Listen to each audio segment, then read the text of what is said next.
Big Skinny, and you're watching or listening to Casual Conversations with Big Skinny. The PodShack presents Casual Conversations with Big Skinny. My question for you today, do you have those TV theme songs that transport you back in time to maybe when you were a younger preteen or a young child? Here's one of those for me, Family Ties, which aired on NBC back in the mid to late 80s. Great show. Well, today's guest, we have the great Scott Valentine, very talented actor. You may remember him as Nick Moore, Mallory's boyfriend from Family Ties. Mallory, let's invite Nick to dinner.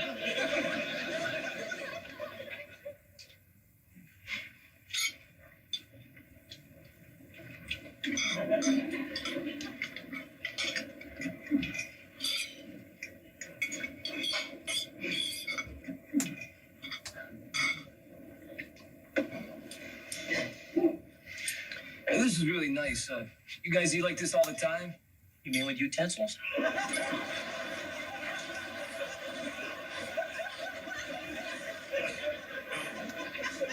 Don't mind Alex, he's a little strange.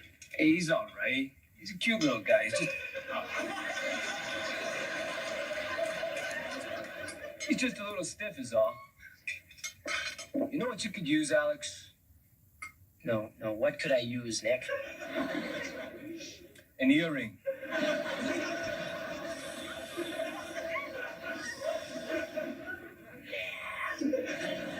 No, I don't think so. Oh, really? Get you loose. Here. Hey. That is an interjection. Whoa. An exclamation. Stop it. An imperative. I created a monster. To you that I go to that class. Because it's important to Mallory. And if it's important to Mallory, it's important to me.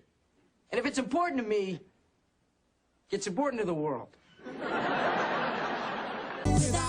We'll be sitting down talking to him today on the PodShack Presents Casual Conversations with Big Skinny, and it's all coming your way next. This is Big Skinny with the PodShack Studio in Fort Worth, Texas. Did you know 2021 is the perfect time to start a podcast? Well, anytime's a good time to start a podcast. If you have something to say, maybe you're a blogger and you'd like to put those blogs to a podcast, you're already halfway there.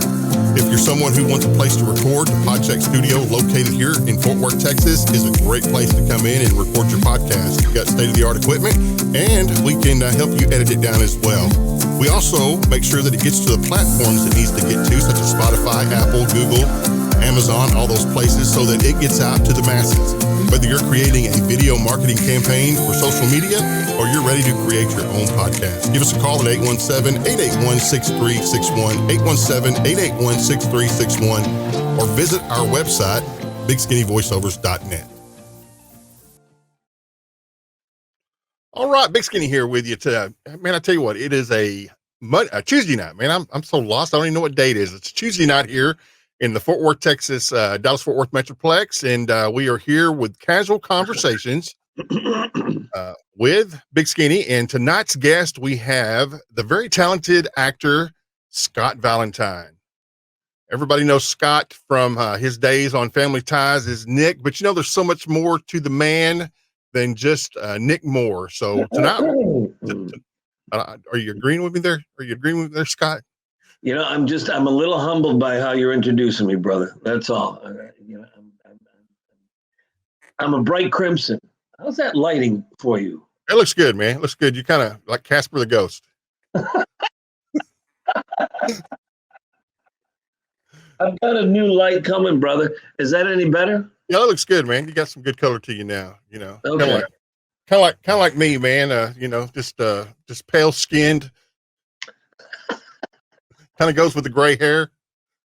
And I've got a lot of it.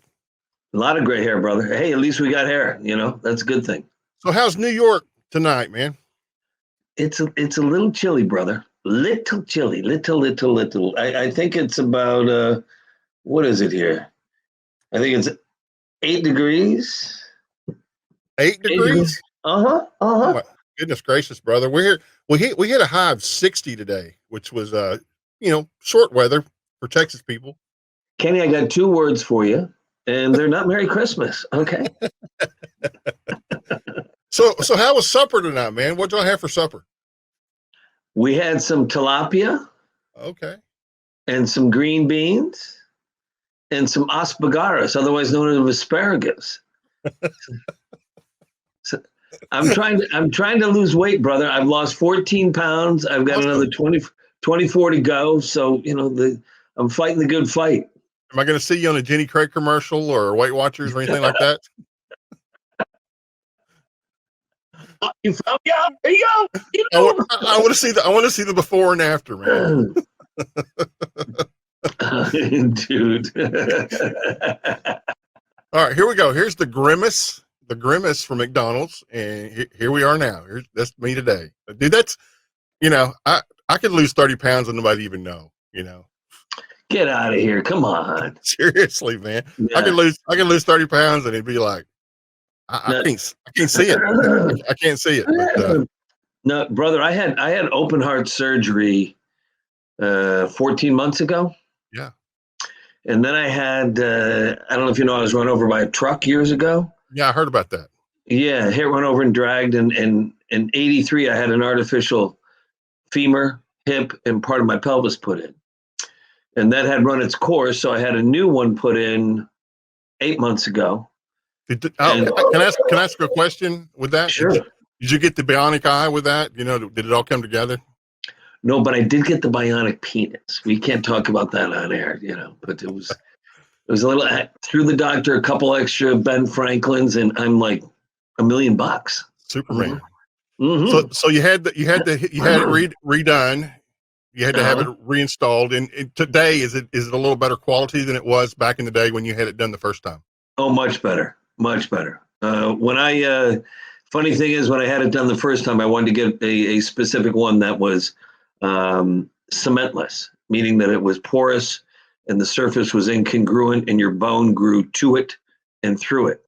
The one that I had was never approved for major use in the United States.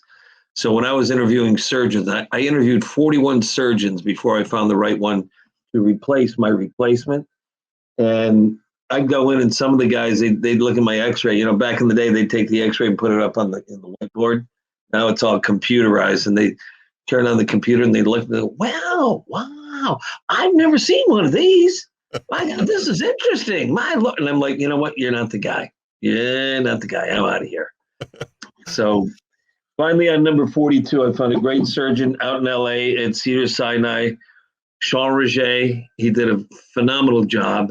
Got a new femur, got a new hip. Portion of my pelvis is new. Got a few screws in there. I'm like $1 million, brother. Seriously, I was in so much godforsaken pain. The staph going down inside my femur, it started to pop through my femur, started to come out the side of the bone. Wow. And then the top of the hip, the acetabulum, and that's like the ball of the hip joint. Yeah. It started to push through. You know how in the middle of all of our pelvises, you got that big hole? Mm-hmm. And that ball started to push through into that big hole. Wow. And every time I would move, the acetabulum would shift around inside of me, the fake acetabulum. So I was in such god-awful. Can we swear on this show, or do we got to watch? No, you can swear, man. I'll just put an explicit tag on it, so we're good. I was in so much friggin' pain. I couldn't bend over my shoes without, because the femoral staph would shift, the acetabulum would shift, and I'd have to like throw my body up, and I'd be like, "Argh." And my poor kids, my sons, they'd hear me every day cussing like a mother forker because I was in such pain. Like a sailor. Yeah. But brother, I got great boys. I've got great sons. I'm a very lucky man. My sons are all young men now, and they're all doing very well. So I'm a lucky son of a gun. So how long does it take you to recover where you're actually able to get around after a surgery like that? Not that long. If you're getting your hip done the first time and just your hip, they've got you up and walking in 2 days. Wow. Now with this, replacing a replacement, it took about maybe, if I can remember correctly, about 6 to 8 weeks before I was walking without any ambulatory aid, and now I'm getting around phenomenally. It's as almost as if it didn't happen. Here, let me show you the scar. Okay. Okay. Watch. Okay, so now I'm red, man. No. Look at the open heart scar. That one. That's a pretty one, right? Yeah, that's pretty, man. That is pretty. But the good thing is you're still with us. That's the good thing. Dude, I feel great. I just had my kidneys operated on 2 weeks ago. So I got that all done. I got to go and get a couple more little dipsy doodles done, and I'm going to be like $1 million. I tell you, they're going to put the bionic eyes in. And yeah, but the bad thing about it is ain't going to be no original parts left. That's okay, because then I can do the TV show, The Real $6 Million Man. Yeah. Remember that show when we were kids? Yeah. Yeah, I do remember that. I used to have one of those dolls with the little glass deal in the back where you could look through the head. Now, what sound did he make, Kenny? What sound when he started running or using his special powers? What was that sound we all heard?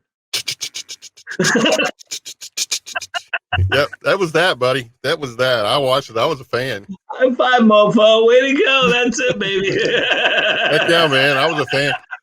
And I got so pissed off. I got so pissed off at my sister because I got one of those Steve Austin dolls for Christmas one year, and my sister, like the very first day I got it, ripped the damn head off of it.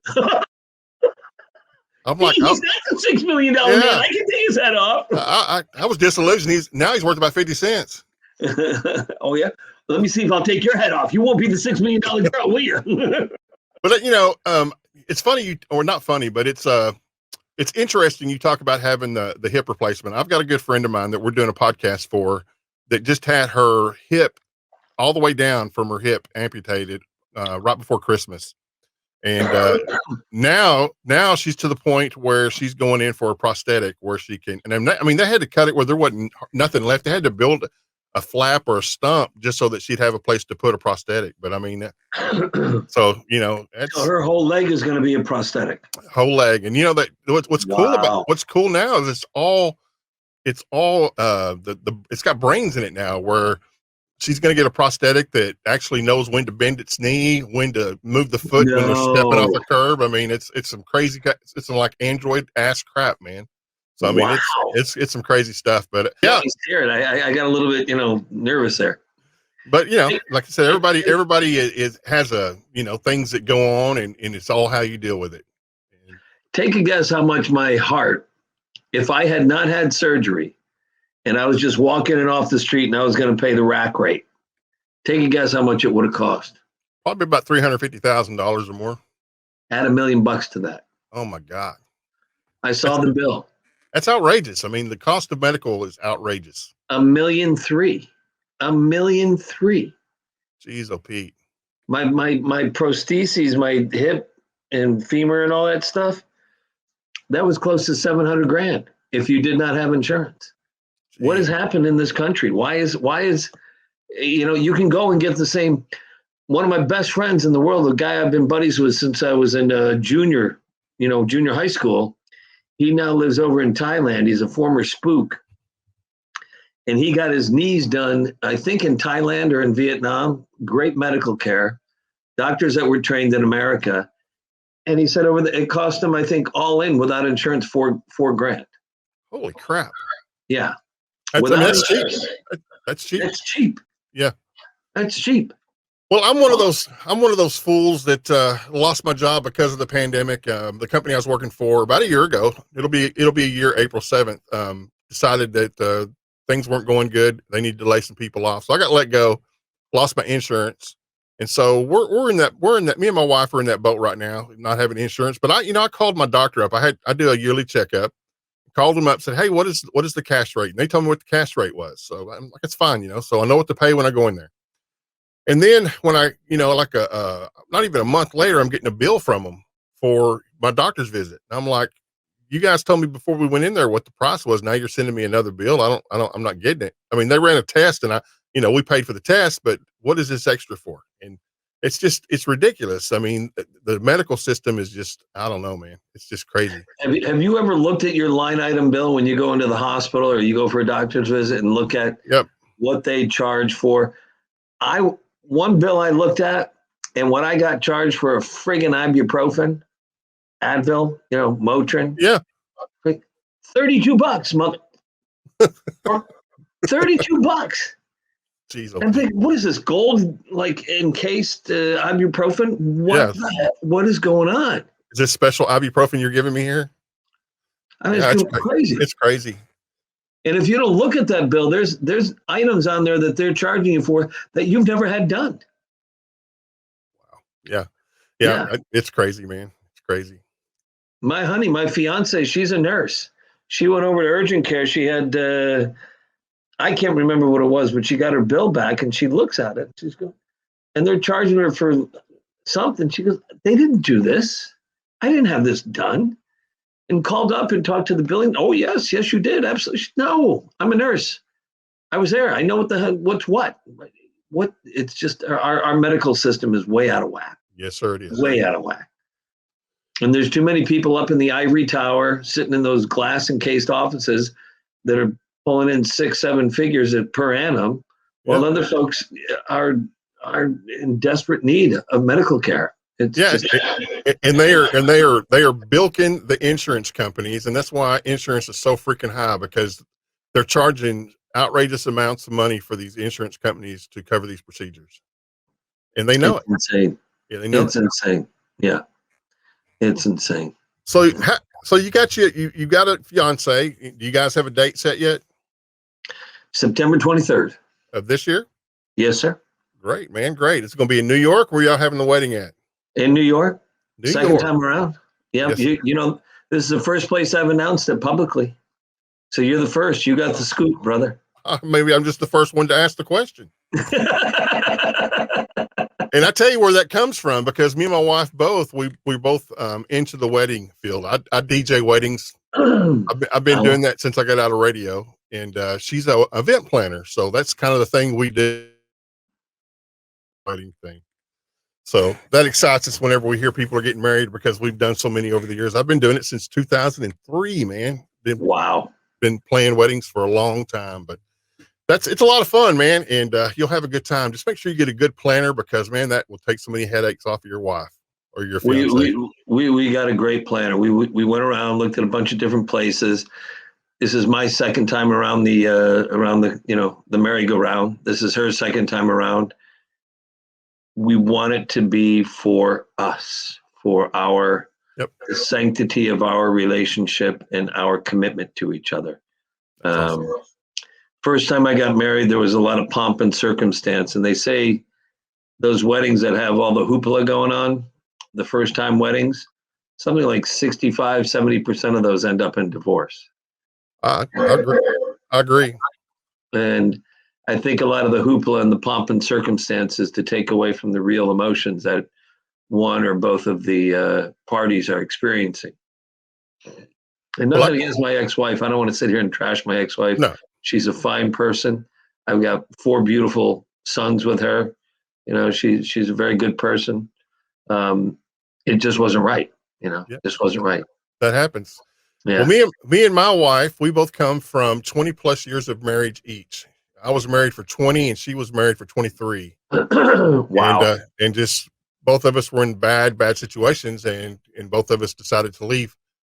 And so, I understand that. I understand the second time around. But the cool thing about the second time around is you know what you're willing to put up with. You know how to do it. You know what's going to work and what isn't. And so you can kind of have those discussions beforehand with your prospective, fiance or whatever. And we did. We had those.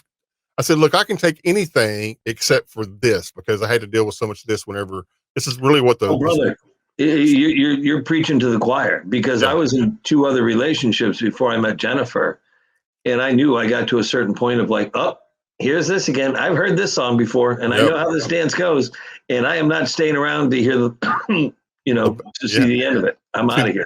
I don't want to see the band. I want to see the band wrapping up on this one. No. Well, that's good. That's good. That's the cool thing about being in a relationship for as long as we was. And the hard part is after being out of the dating pool for so long, having to get back on that horse again was a little tough. 20 years. Weird. That was weird. When did you, because I started dating, my ex and I separated in 2005, and I started dating in 2007. And I did, look, I was a guy who was on TV. So what am I going to do? And I'm also coaching my boys in baseball and basketball and football. And I didn't want to be that dad at the park who was picking up the other divorcees. Hey, Mom, what with me? I don't want to be that guy. So I tried eHarmony. I tried Match.com. That was weird, just weird, very inorganic. Nothing, just weird. Didn't feel right, not at all. And I'm extremely happy that I met Jennifer. She's a nut. She's a nut. We've had a couple of, but we know how to fight fair. Yep. We know how to disagree lovingly. We know how, like you said, look, I'll do anything, but I won't do that. I'm not going to do that. And she's like, no, I'm not doing that either. I won't do that. I did try the whole thing with the firefighter suit on and the carrying the ladder over my shoulder. She wouldn't go for it. Me and my wife, we don't fight. I mean, we might disagree on something, but we don't fight. I mean, there's not there's no argument. It's just, we'll have a discussion and each other gets their feelings out of the way. And, that's the way it works, and I like that. Because it seemed like with me and my ex, all we did was fight. It was just fight for 20 years, fight. And it's just, you got kids with your ex? I got three girls. How old? I had my oldest one passed away back a couple of years ago. I think she'd have been 41 this year. And my youngest is, oh man, you're asking me. She's 86. She was born in 86. So she's 34. She'll be 30, right? Yeah. 35 this year. Yeah. Okay. A little older than my offspring, but my ex and I, we were like two wet cats in a burlap bag. Oh man. We were. And then one of the girlfriends, one of the ones in between, I tried to make it work. I thought, Kenny, as long as I'm honorable, as long as I don't screw around, as long as I'm committed, as long as I'm monogamous, nothing could be worse than cheating. Nothing. Yep. I agree with you. I was wrong. It was that I wound up getting a restraining order with that person. And she was rather quixotic, shall I say. Wow. Yeah. And with Jennifer, every day we laugh. We've been together about a year and we laugh and laugh and laugh. And we've never, like you said, we've never had a fight. We've had disagreements. That's good. It's never gotten to be rare. Been together a year. I haven't been called asshole. I haven't been called loser. I haven't been called an F up. It's amazing. We'll probably have an argument tonight, me and my wife, just because I'm talking about it. But I feel like it's going to be. I feel like it's going to be over something simple, like last night we came to the conclusion that we were going to make, because you watch the Food Network at all? Yeah. So we're big fans of Chopped, and I tell her all the time. Chopped. I said we got to have a contest. We're going to do the can, just try to make a meal out of some cans. But anyway, we decided last night we were going to make some kind of queso dip for dinner, just because it's just me and we're empty nesters. We've been empty nesters since December. All the kids moved out because we got a new house. The kids moved out. Everybody's doing their own thing. So now it's just me and her. And so we decided queso dip, something simple, something quick, a little sausage, a little cheese, refried beans on some tortilla chips, throw them in there, and that's dinner last night. So we had a bunch of it left over because apparently we don't know how to cook for just two people. And so I'm trying to come up with something, Chop-esque that we can, use them leftovers for to make dinner tonight. And I couldn't come up with any ideas. And so I know there's going to be something made with that stuff that I have nothing to do with, because I'm out in the backyard in my studio. She's in there trying to prepare dinner. I'm sure there's no telling what I'm going to get with the queso dip tonight. It'll be something, I'm sure. Surprise. It'll be something. It will be something, I'm sure. I mean, I'll eat it. I never turn a meal down. You can tell by looking at me. I don't miss many meals. But anyway, so I wanted to ask you, I know everybody comes at you about working with Michael J. Fox, this, that, and the other, but I kind of wanted to ask you some technical questions about acting tonight. Because, there's a lot of us that are, that watch the shows, and we see a lot of stuff that goes on. And it's kind of cool to get someone that's actually been around the scene that knows some of the technical stuff, like what the hell is a key grip? We see that we see that stuff on there all the time. Well, it's not a person that carries a pocket full of keys. Okay. That is the man or the woman that is in charge of lugging and dragging all the electrical equipment and where that goes and how it goes and who goes with what or whatever. All right. And the key grip. Now, wait, let's Google to make sure that we have the right definition there. Mr. Valentine's not screwing up. Yeah. All the lighting and all the rigging. Okay. So the lighting and rigging, where you see lights are on C-stands. Yep. And they've got barn doors and the lights. That's the main dude. Usually it's a guy. Sometimes it's a woman that is in charge of that whole world. Okay. It's kind of amazing how they come up with these names for stuff, isn't it? Well, the lead man. How about best boy? Best boy. What the heck's a best boy? What the heck's a best boy? Okay. That's another type of grip. All right. And that is the right-hand person to the key grip. All right. Or the gaffer is the head electrician, and he's the head of the light technician, the head of lighting. So if I was key grip, my wife would be like best boy. Is that what you're telling me? Exactly. Okay. Mm-hmm. I'm gonna call her like that. I'm gonna call her tonight. You're my best boy. You better be careful. You may be sleeping out in the garage. Okay. Yeah, I'll be back in the studio again tonight with my queso dip. So, when you're working, what is a typical day for an actor like for a sitcom?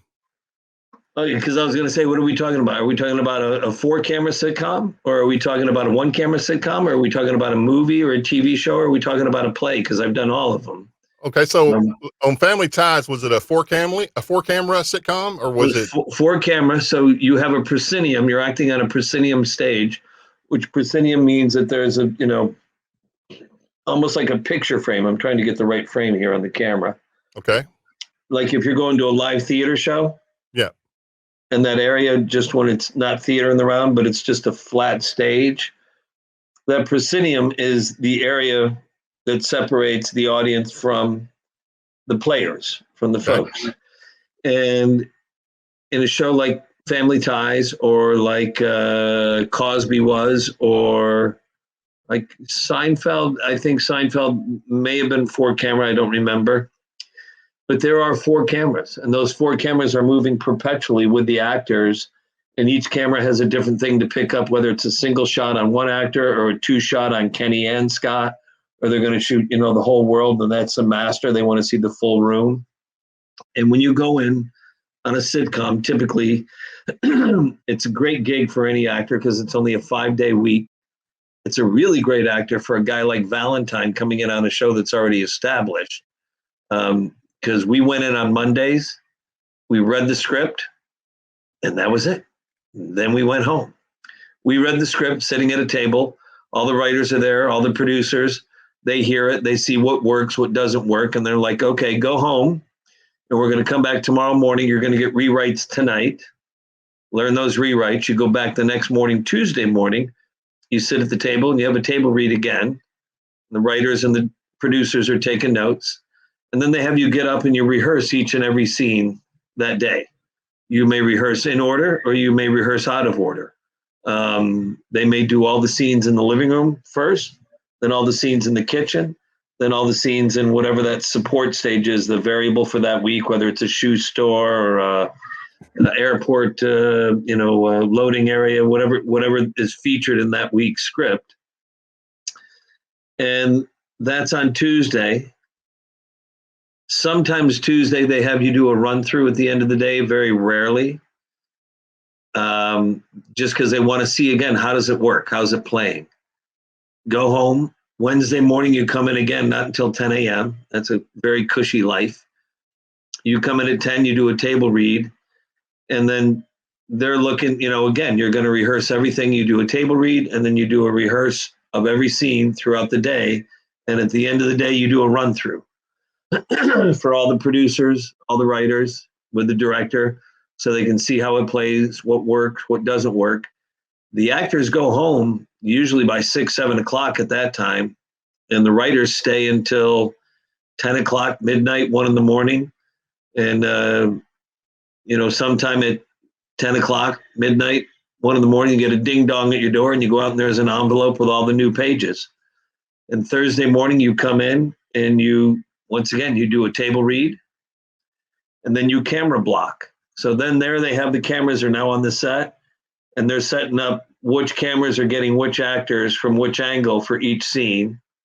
And then they're positioning you to make sure, because it's much looser with those type of cameras than doing a film. A film is much more acute and much more defined what your position is, because they have much more critical lenses, much more critical lighting. That's a lot where the gaffer and the key grip and the best boy come into play.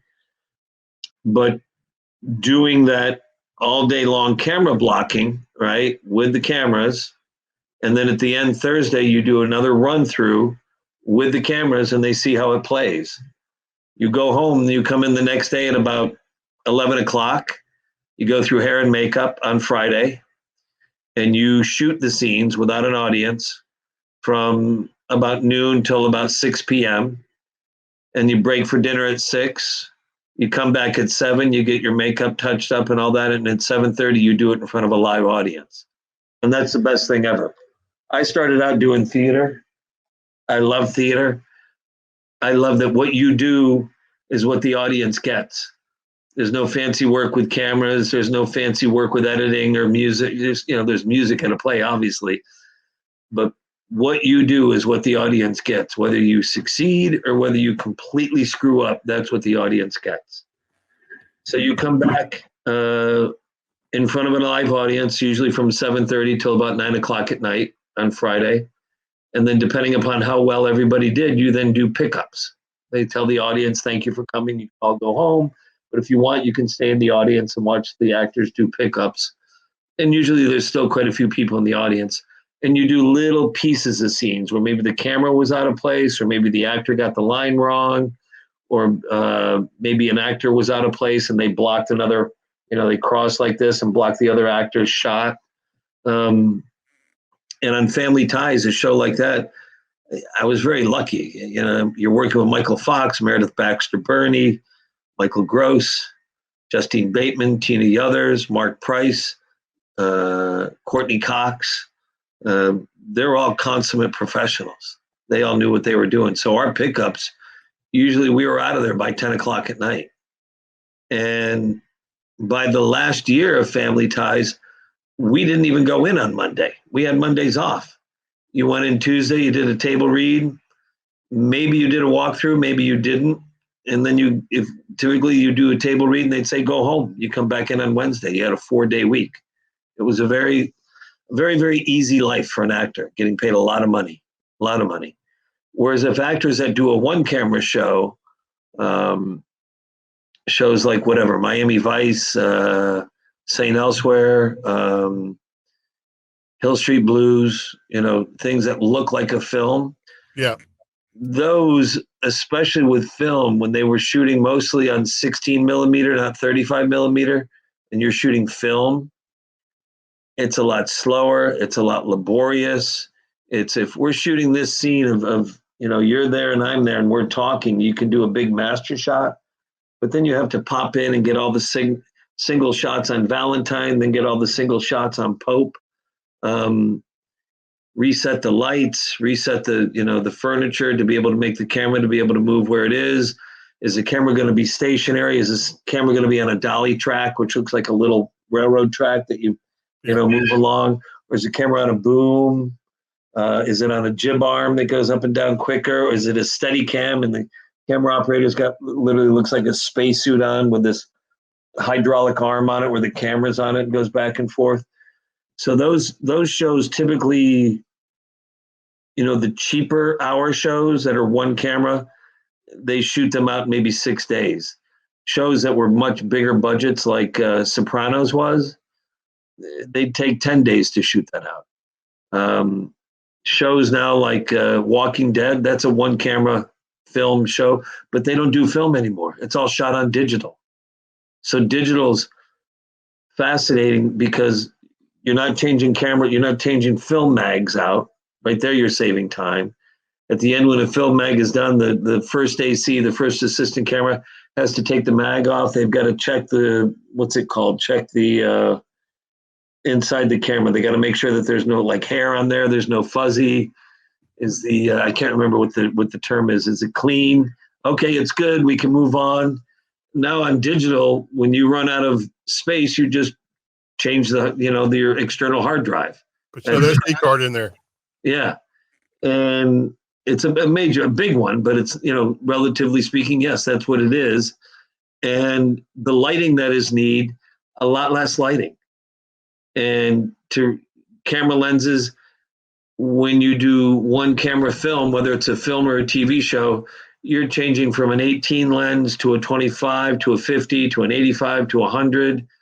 With digital cameras, typically you've got a lens on there that you can rack focus, and you can zoom right in super tight, or you can come back out and get the whole universe, So digital is a lot more cost effective. It's amazing now with series. I think the first year they did The Sopranos, it was maybe 4 or 5 million an episode. The last year they did The Sopranos, it was up to like 25, 30 million an episode for a friggin' TV show. Whereas if now, with all the various portals of delivery, I mean, you remember when we went from 4 networks to cable. Oh, yeah. Oh my God, we got 30 channels. Now, I don't know how you get your content delivered to your home, but we get it through the internet. And we have Hulu, we have YouTube TV, we have Netflix. We can get up to, just sitting here right now, popping on in my office on the flat screen I have here, I could probably get 1,000 different channels, 1,000 different portals. Yep. I could get, how many versions of Chopped could I get right now from different portals, different years? So it has made producers and studios, or, and it's no longer, it used to be 7 studios. I mean, now there's Netflix, there's Apple, there's Google, there's Amazon, there's other, distribution companies that have their own production arms. So they've got to be much smarter. And the first year that they did Walking Dead, they were at about 4 million an episode. Now they're down to about 2.25 an episode. They've had to cut. Usually when a series was successful, it meant you had more ad dollars coming in, and everybody got fatter. The actors got paid a lot more. The producers got paid a lot more. The directors got paid a lot more. The studio executives got paid a lot more. The below line guys, the grips, the gaffers, all the worker bees, they were still paid the same union rate. But believe you me, working, if you get into Hollywood and you get one of those jobs in the union, you make good money, bro. You make good money. You can make 150, 250 a year. You get on the right show and you keep getting paid union wages. Yep. But now you got all that competition with these studios. Who's going to get what? What studio is going to pick up your project? I mean, that seems like to me that would be kind of the hard thing, is trying to find a studio to pick up a project with so many different studios around. Who do you choose? Studios actually they produce the projects. But now it's studios like Paramount. You got Paramount Plus. Because of the internet and because of new laws, they can distribute their own product. And they don't need TV. They don't need a broadcast. They don't need a satellite. They don't need a spot on the dial. You and I can go launch our own network. Yep. Me and my partners, we're going to launch our own OTT in about 3 months here. And literally we're having the technology built, and we'll just find a place on the internet to boom. You need an app. We've got an app already built. You're going to be able to get us on Google, get us on Apple, get us on Hulu, get us on Roku. So what is it going to consist of? It will consist of, we can't compete with Netflix. We can't compete with Amazon. We can't compete with Apple. We can't compete with Universal. We can't compete with Paramount. They've got buco bucks. What we want to compete with, and where I grew up and came up through, and where my partners grew up and came through, Larry Meistrich is the primary guy. Larry started a company back in the 90s called Shooting Gallery. Their first breakout film, their first big film was Sling Blade. They made Sling Blade for about $800,000. Larry was shuffling credit cards, paying this one with that and this with that. They got done with the film and they sold it to Harvey Weinstein, that piece of shit. They sold it to his company, Miramax, for $10 million. Okay.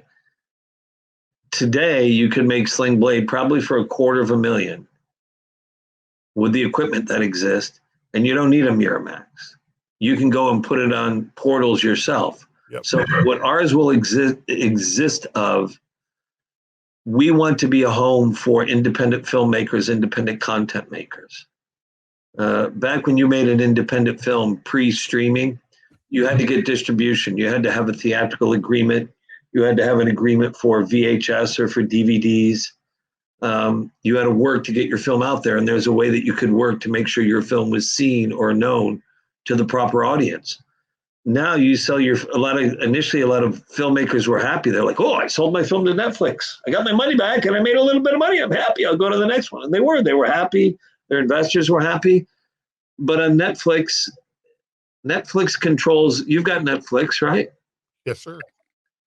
When you sign on to Netflix, they have an algorithm that says Kenny Pope watches these kind of programmings with this frequency.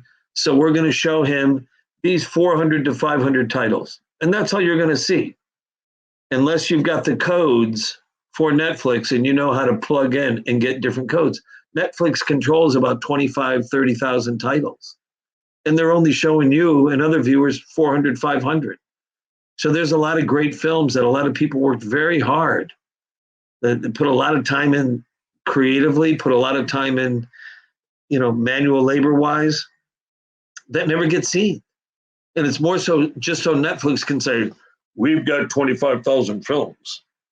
But it's like saying I got 25,000 dicks. How many dicks do you need? Just one. Yeah. So there's a lot of films that don't get seen. So we want to be the hero of independent content makers. And we want to create a portal where people will learn of these films and can find them easily. And they won't be hidden in our database somewhere that, the algorithm says that Kenny only watches films with, fried green tomatoes types and Driving Miss Daisy type and give me another spy thriller type, How do you know you'd like to see something? Maybe you'd like to see musicals. Maybe you'd like to see slice of life movies. Maybe you'd like to see teenage angst comedies. But you don't get shown those choices through Netflix or through Amazon or through Google or through Apple. So do you have a name for the program yet, or for the app? The OTT will be called Red Coral Universe. Okay. And we will launch sometime in the third quarter of this year. Believe you me, I'm going to be coming back and banging on your door and begging you, go, Mr. Pope, please put me on your show so I can promote our network. I'd love to do it, man. I'd love to do it. And the thing we're going to do different, you're not going to see ads. A lot of times you see ads for Netflix. Mm-hmm. Watch Netflix or watch, Amazon or watch, who's the other one? Apple. You're very little are you going to see Red Coral. You're going to see watch Big Skinny, watch Popeland, and let the show be the star, not the network. Let filmmakers find their audience and let filmmakers be heard. That's good. That's great, man. That's awesome. Yeah, that's our goal. That's our desire, brother. Well, that sounds very exciting. So that's what you've got coming up in the future. What are you doing now? I mean, what kind of things have you been doing since Family Ties? I did a boatload of independent films to pay the bills, put food on the table. Then I got sick of Hollywood, got out of Hollywood for a period of time for around 04, 05, and I became an investment banker and got involved with structuring finance for a lot of renewable energy facilities, ethanol, biodiesel, anaerobic digestion, solar, and getting projects like that financed. We got some other, like new technologies. We got those financed where we were trying to find various technologies, whether it was in the energy field and right now we're working with guys. They've got a new type of battery. It's doesn't work with acid. It's based on salt water. can replace lithium and replace lead acid batteries, can be used either for boating, for RVs, for power storage for people with solar systems on their houses, and things like that. We just, we like taking, we got a big pride in taking what is considered useless or waste and turning into something useful. So I've been doing that since 04, 05, and really had no interest to get back into the film world or the entertainment world until I met Larry Maestrich. Larry has produced and or distributed 144 films and has returned all the capital on 140. That's awesome. A hell of a track record. He's a lot of folks don't like him because he's very honest. He's very blunt. He's not this screamer or Hollywood egotistical type. He's very intelligent. He's very passionate. He's a great dad to his children, and just a good, honest, hardworking person. I feel very fortunate. That is awesome. That sounds like my mom. My mom was one of those kind of people. She was very blunt. You didn't ask her what she thought because she would tell you. Yeah. And we'll sit in meetings and he'll say, look, I apologize. I don't have a filter, but what you're saying is patently wrong. And it's not like, fuck you, you're an asshole. You don't know what you're talking about. Yeah. It's without drama. And it's just very blunt, very simple, very straightforward. That's refreshing. Sometimes. Yeah. It depends on whether it's Monday or not. Nobody wants to hear that on a Monday. Please. We had a conference call earlier. One of my sons works with us, and me and Larry and Steve, one of the other partners, were on the call. And Larry was calling me out on some stuff, and I could only laugh. Like, dude, you are calling me out in front of my son. He's like, well, come on. Well, like I said, you got to lock honest, man. At least you know where you stand with them all the time. Exactly. Exactly. Yeah. See, that's you look for that in a business partner and a wife. You want your wife to be honest with you too, right? Yeah, brother. So it's like your business partner is your wife, man. Dude, you're not much younger than me, so you get to a certain point in life. You don't want, just tell it to me straight. Yeah. Don't bullshit me. Don't sugarcoat it. Just let me know. And if I can't take it, then I'll move on down the road. But just let's not waste my time. Let's not waste your time. Just be straight with me, okay? So how old are you? 62. 62. So I'll be 55 this year, so I'm not far behind you. Dude, you're getting old, man. I posted a picture the other day, and my siblings are like, "Oh my God, you look so old." I'm like, "Thanks, man." Well, the funny thing is, I'm sure you feel this too. Inside, mentally, emotionally, I still feel like I'm 18. Yeah. Physically, yes, I'm a little creaky and not as quick as I used to be. And then you catch yourself in the mirror, and it's like, ooh, whoa. Yeah, but you got that old fallback. At least I'm bionic. I don't have that, man. I'm still all natural. Hey, at least I have hair. That's what I say, Yeah. I've got hair, brother. My hair is so curly that if I let it grow out, it's like fro. I mean, like I have to keep it cut short. Dude, me too. I've got to keep mine short because if I grow it out, I can show you some pictures. It looks like I look like Einstein. It's like it goes crazy. It's the gray hair fro is what it is. Why don't you just get that Nick wig and put it back on, man? What cracks me up? I never realized that some people thought that was a wig. And now my fiance busts my chops over that, which is so funny. Yeah, why don't you put that wig on? Yeah, that was my real hair. One of the cool things that I did learn about you just by watching other podcasts and research and stuff, but some of those ideas of Nick came from you, like the whole, was it the painting or the art creation from finding trash and creating art? Was that kind of your deal? Well, they had the character written that way when I went and auditioned for it. But the thing was, when I moved from New York to LA in August of 84, and I got the part in July of 85. And right up to the time that I left, and I'm still friends with one of the people, the other guy, I think he moved back to Switzerland. They made art out of garbage. We used to go around New York City at night digging into garbage piles to find different things that they can make art out of. So that was very real and very visceral for me. Funny thing is, Gary Goldberg, who created Family Ties, he and I getting together well after the show was done and having lunch, and then him saying, well, what are you doing now? And I'm saying, well, we got a company that takes garbage and turns it into power. He's like, you just can't get away from garbage, can you? I'm like, no, I love garbage. I love playing in the shit, man. I love it. Garbage is making me money. That's awesome stuff, man. So how many ideas were you allowed creatively to give to Nick Moore, your character? Quite a bit. I mean, the clothes, the earrings, the speech pattern, the mannerisms and the timing of his speech were all things that they allowed me to bring to the character. Gary was very supportive and very creative and was very embracing. If you wanted to try something, yeah, let's try it. Let's see if it works. If it didn't work, he was very diplomatic and saying, well, maybe that isn't right but they gave you a lot of rope to go out and play and swing on the branch and see what would work and what wouldn't work. All right, man, go ahead and give me the Nick voice. Dude, I can't do it, dude. I can't. I try. I sound like a prepubescent whose voice is cracking. It's kind of emasculating. It's a little embarrassing. Go ahead, man. I can take it. No, dude, I can't do it. I can't. Seriously. I can't. Oh, that's funny, man.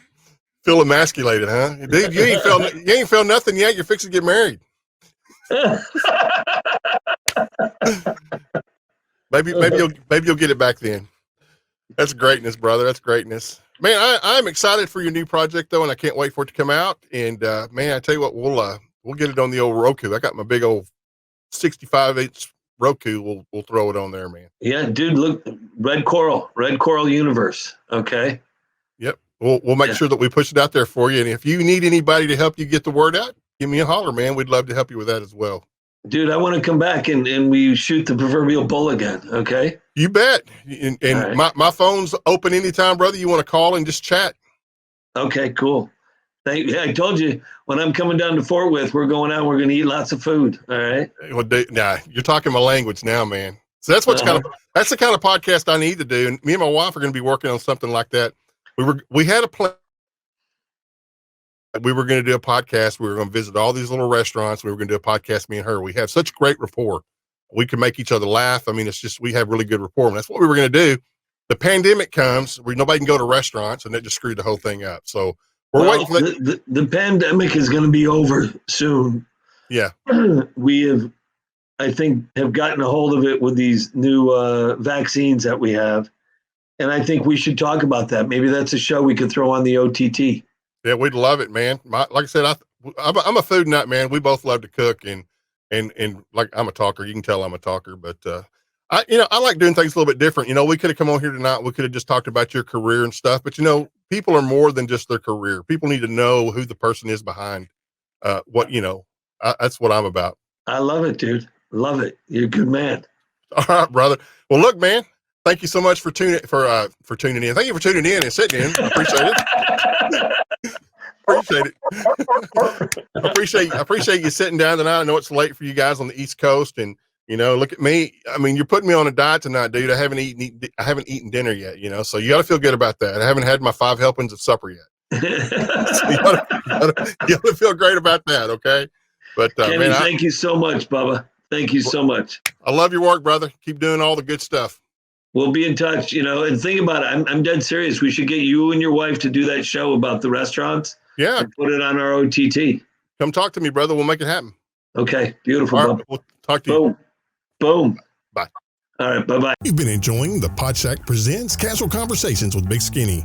Until next time, stay safe, stay healthy. We'll see you.